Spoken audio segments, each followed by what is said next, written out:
Hello everyone, my name is Adam Bodum. I'm a PhD student studying the biology of romantic love at the Australian National University.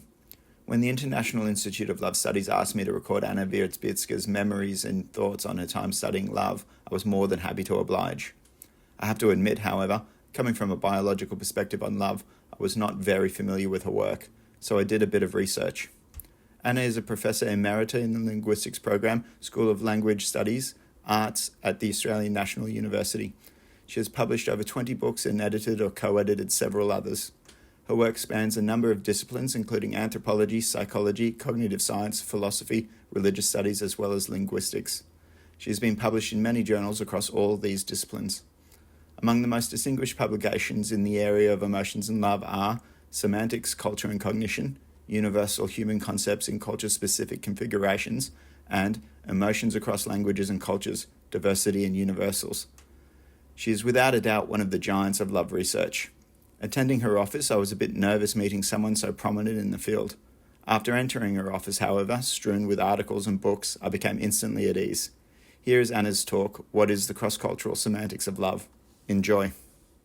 Well, I've been thinking and, in fact, writing about love all my life, which is a long life, and I'm still thinking about it. So thank you very much for inviting me to share a few reflections with you. And it's not a prepared talk, so I'm really sharing my reflections more or less from the top of my head. I just wanted to say that I'm reading a wonderful book, very interdisciplinary. So if you are an interdisciplinary conference, I very much recommend this book to everyone of you. Well, maybe some of you know it because it's a bestseller, international bestseller, by historian Tom Holland. And the book is called Dominion, The Making of the Western Mind. And of course, love is an important part of it. And there's a chapter on love here. So if you allow me, I would like to read a few lines from this chapter on love from Tom Holland studies. So he's reminiscing about an event which, took place in, I think, 1967, when Beatles were recording their latest single. It was before an audience of 350 million people, and the song, with a chorus that anyone could sing, was joyously, catchily, anthemic. It's a message written on cardboard and placards in an assortment of languages, was intended to be readily accessible to a global village. Flowers, streamers, and balloons all added to the sense of a party. And John Lennon, alternately singing and chewing heavily on a wad of gum, offered the watching world a prescription with which neither Aquinas nor Augustine nor St. Paul would have disagreed. All you need is love. Well, some of you may be familiar with the song, All You Need Is Love. So I think it's a very striking vignette here. First of all, what did he mean? All you need is love. Love in what sense? Okay, there was no explanation. He doesn't even explain whether he thinks that all you need is to love, or all you need is to be loved. It's not even clear from the song, or it is from the title of the song. But also the idea that these words were written on cardboard placards in many, many languages for the global village. It just raises the question to what extent the question would make sense to the global village, to what extent the concept of love that John Lennon was singing about is really a global concept. And one way to find out about it is to look at languages. How do people speak about love in different languages, about something like love in all languages? And they had this heading, all you need is love, in many languages. I wonder what languages, because it's very easy to imagine a word for love in Spanish or in French or in German or in Russian, Italian, and so on, because they match. But if you go further afield, outside European languages, well, will you also find words matching love? And that's something I would like to say a bit more about with reference to what I've written in a book in 1992. This is part of my interest in love, but only one part of it, one aspect of it, that I was amazed to discover at some point in my life that many languages don't have a word like love. It's not a universal concept, although it appears to be spreading, and now there is love in the same sense as in English, it seems, in Japanese, and is spreading in Australian languages. But this is new phenomenon. But if you look at different traditions, you find that really there is the conceptualization of something like love really is very different across languages. So I wrote about it in this book, which was published in 1992, Oxford University Press, Semantics, Culture and Cognition. Just wanted to give you a few examples, which were a kind of revelation to me. Well, first of all, many of you will be familiar with the word aloha. A lot has been written about aloha, but if you look at it, what has been written about it and how people write about it, you will discover that that's really quite different from love. And in fact, in Hawaiian, they say that aloha is a unique concept, and I think it's true. So, and they say, welcome to the aloha country, and so on. They don't really mean anything like to love country. They mean something different. So I tried to analyze how this word is used in trying to get to the bottom of it. What components are there?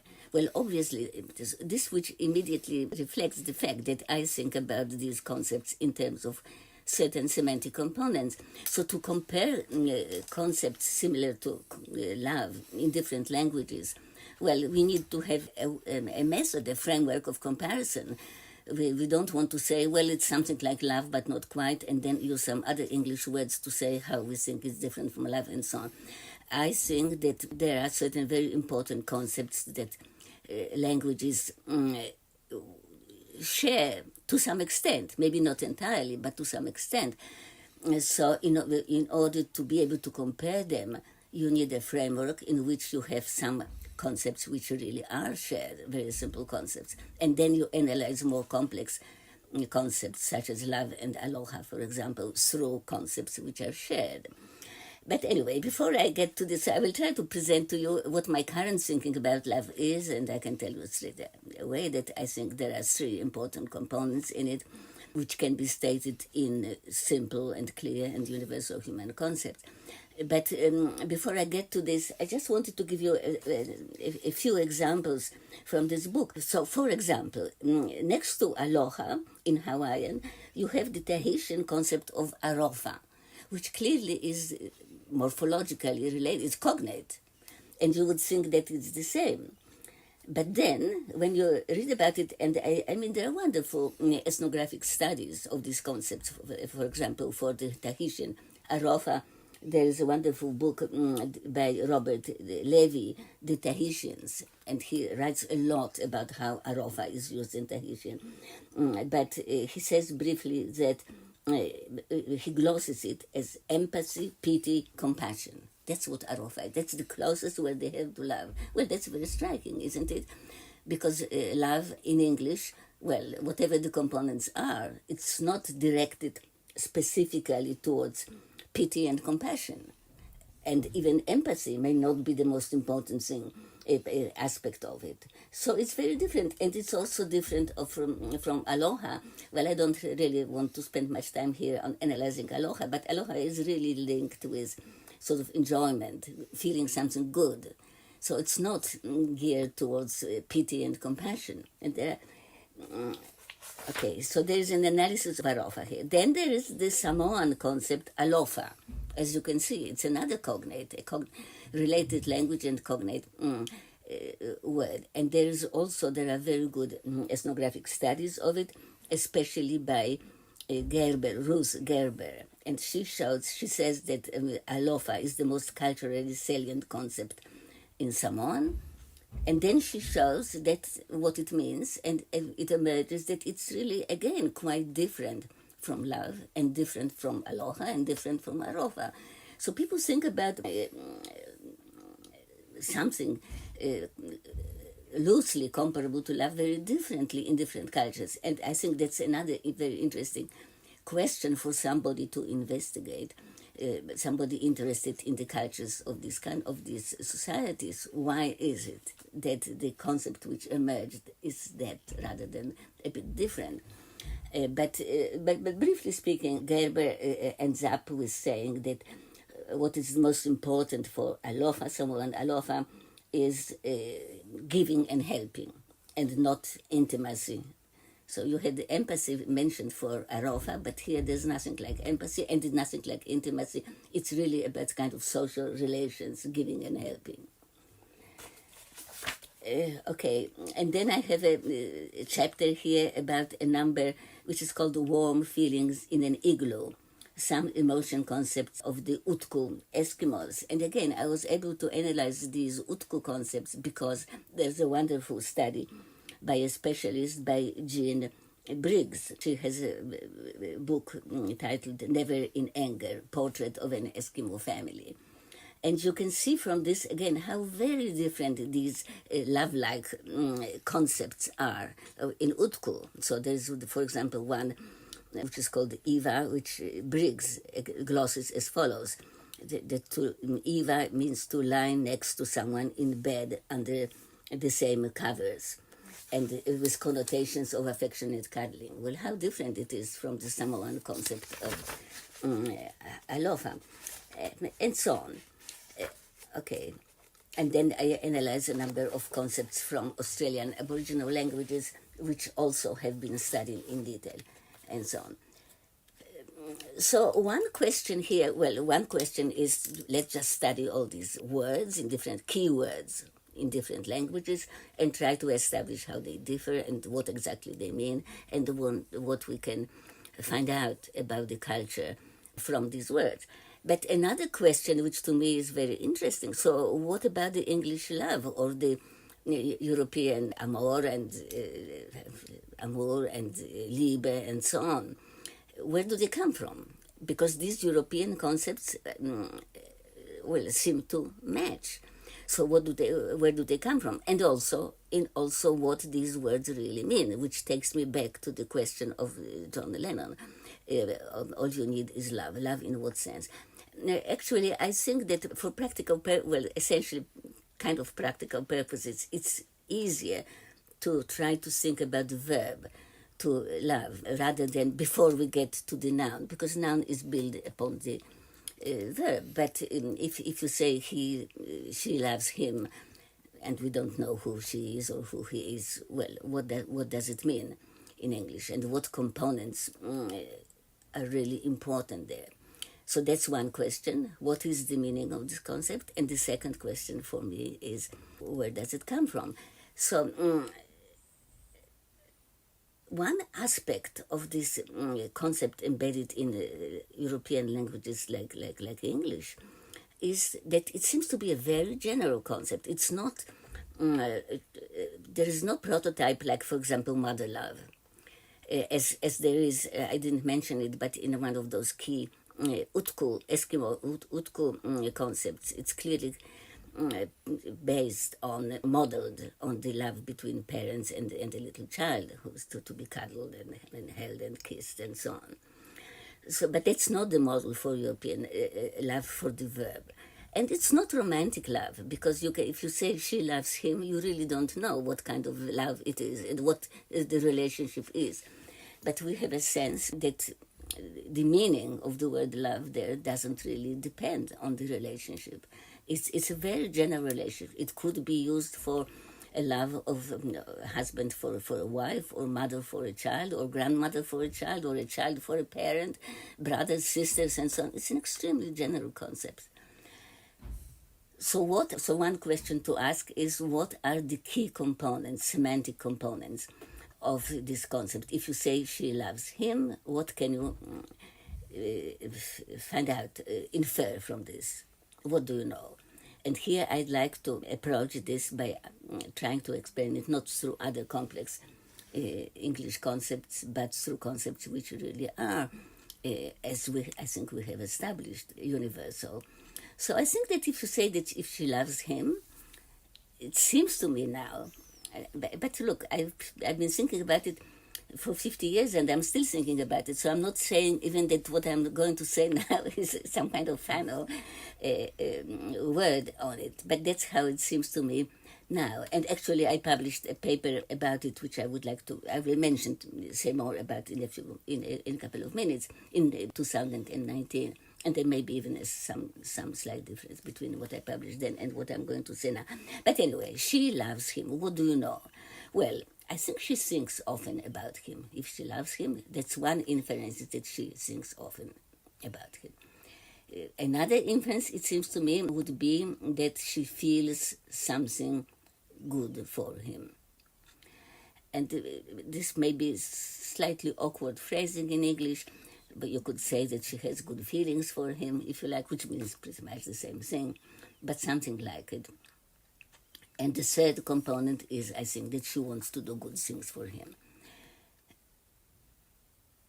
So this seems to me goes for the English verb to love. Well, not in the sense like I love ice cream, which really is a different meaning, and there is plenty of linguistic evidence that it is a different meaning. And for example, you can say, "Oh, I just love ice cream," but you can't really say, "Well, she just loves him," right? It's a different. So that's a different meaning. But between people, she loves him, or he loves her, or she loves her. She often thinks about him.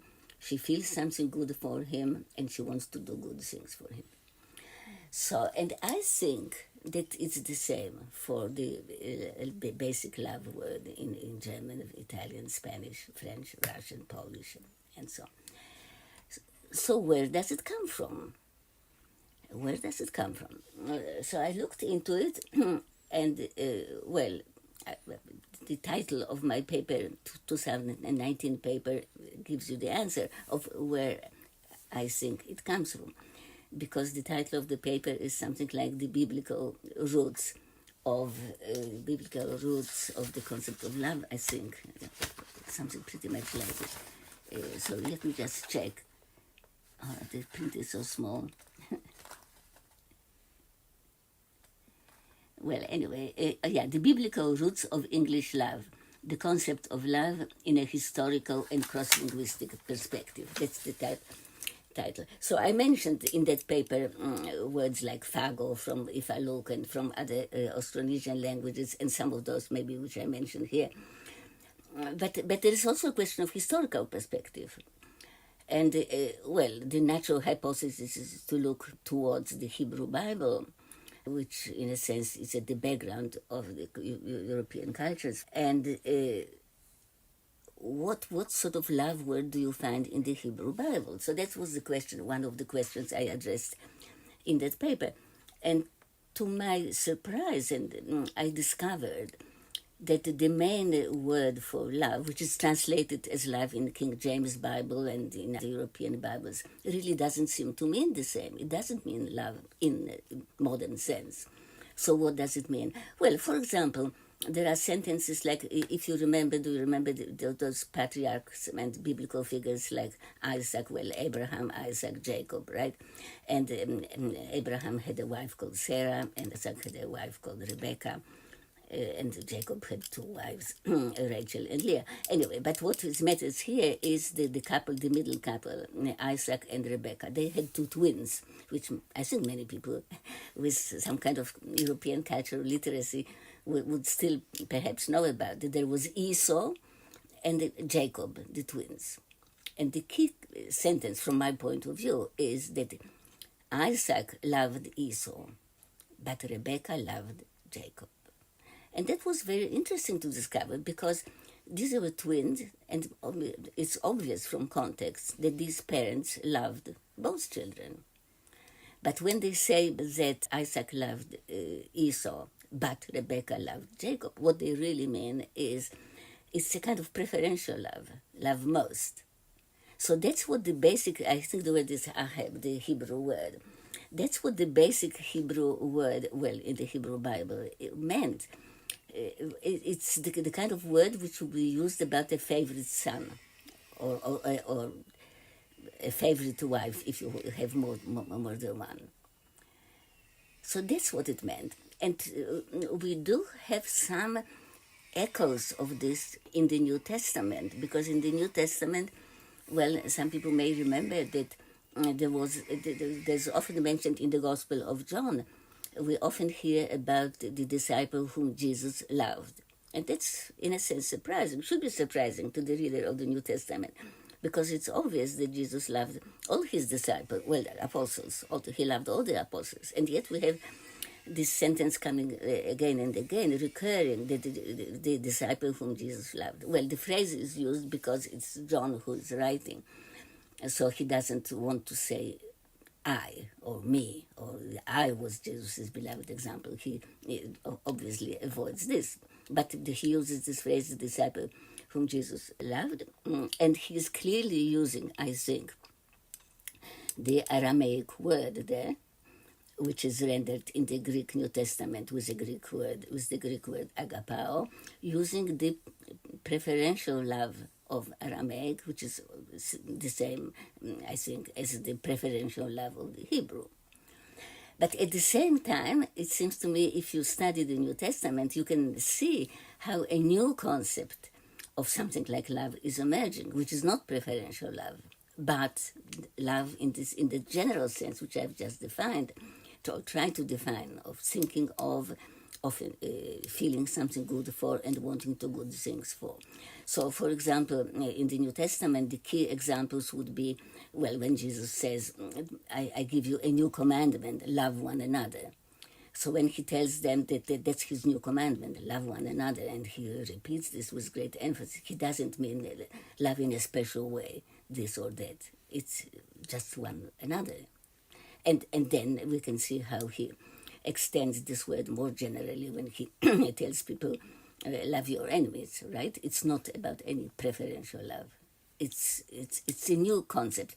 And I think this new concept of love, which emerged as agapao in the Greek New Testament, well, that's really what underlies all these verbs which we know from European languages, like he loves her, she loves him, and so on, and the same in other European languages. Well, I think that's what John Lennon means. He doesn't really know exactly what he means when he says all you need is love. But I think he's clearly thinking in terms of the English word to love. So I think that the concept he's thinking with includes, I'm sorry, don't worry about this. These three elements: thinking, feeling, and wanting to do something good thing. Tom Holland, whom I quoted, he mentions St. Augustine. Of course, there are very famous quotes. He mentions St. Augustine, Aquinas, and Thomas Aquinas, and St. Paul. Well, St. Paul has a classic hymn to love in the 13th chapter of his first letter to the Corinthians, which is very well known and has played a very important role in European culture, generally speaking, and not only European culture. But I think he's using love there in that sense, in the gospel sense of not preferential love, but love with thinking, feeling, and wanting to good things for.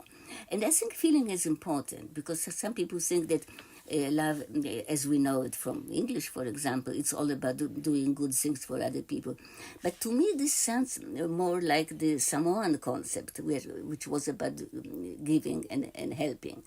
Whereas it seems to me that concept which was born through New Testament, including St. Paul's hymn to love in this 13th chapter of the Corinthians, really includes feeling in a crucial way. And that's, in fact, St. Paul says somewhere there that if you do everything, you give all your possessions away, and you even give your body to be burned and so on, but you don't have love, then if I give everything, but I don't have love, then I'm nothing. And what on earth does he mean? You give away all your possessions for other people, and you even give your body to be burned, and you are still nothing if you don't have love. So what is love? What does he mean by this?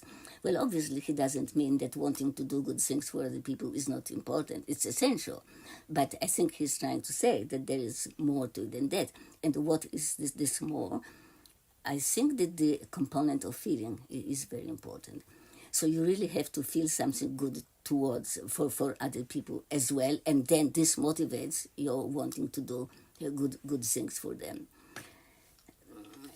Yeah, I just wanted to refer quickly, very briefly, to these three figures whom Tom Holland mentions in connection with John Lennon. He mentions St. Paul, so there's the 13th chapter of the First Corinthians, and then he mentions Augustine, St. Augustine. Well, St. Augustine is famous for his saying that love and do what you want. That's the basis of his ethics.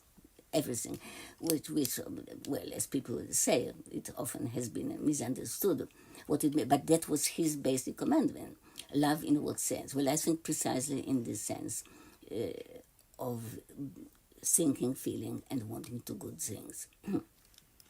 and Aquinas never met. I can't refrain from mentioning one other Christian, classic Christian quote on love, which I think is very important, and that's Saint John of the Cross in 16th century, who says that essentially in the evening of our lives, we will be judged on love. Well, what on earth does he mean? He doesn't think that we will be judged by any other commandments, but essentially will be judged on love, how much we have loved. In what sense? Well, I imagine that he also means this, loving other people broadly in terms of these three components. You are working, Adam, on romantic love, and there are languages which are keyed towards different types of love. Well, in English, there's no word for romantic love, right? There's an expression, romantic love, but there's no word or phrase with that meaning.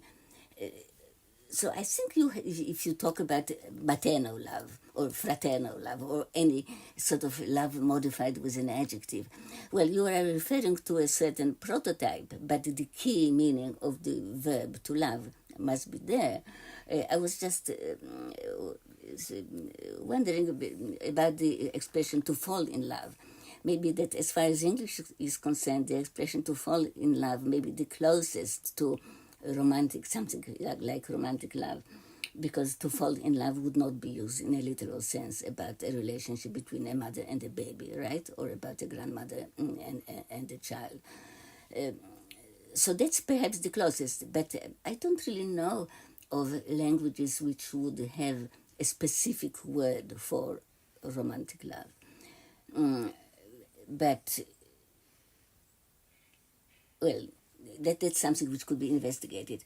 There can be languages which would have something special for parental kind of love, like maybe Eskimo is one of those. But it seems to me that what really is universal is those components which I mentioned. Well, you can think about other people, and this is about someone, often. And that's something which I think you can say in any language, that because every language has the verb to think, and you can use it in a frame. She was thinking about her, or he often thinks about her. Well, that's what seems to emerge from cross-cultural and cross-linguistic research. And the other one, which is really amazing, that you can feel something good for someone. That's a complex expression. Can you really say it in all languages? We've received various comments on this from various linguists, and some linguists say, well, it's not really easy to say in my language, and actually maybe even in English it's not so wonderfully idiomatic. I feel something good for her. I tried for many years feel something good towards someone, and people rejected this. A colleague, Carsten Levinson, was saying, well, in Danish you can't really say to feel something good towards someone. But you can rephrase it. You can say probably that somebody has good feelings for someone else. Without this kind of component, you could not explain to speakers of this or that language what we mean when we say all you need is love, because you do need that kind of component. And the third component is that you want to do good things for someone. And that, again, I find it sort of very interesting, amazing, striking, that this is a phrase which apparently you can use in any language, combining these components. Well, all languages have words for want and do and good and things, so that's easy, but that you can put them together into this kind of component. You want to do something good for someone, and maybe this has something to do with your topic, with evolution, with biology, that this complex concept of wanting to do something good for someone, maybe it has somehow emerged in all languages, well, for a reason.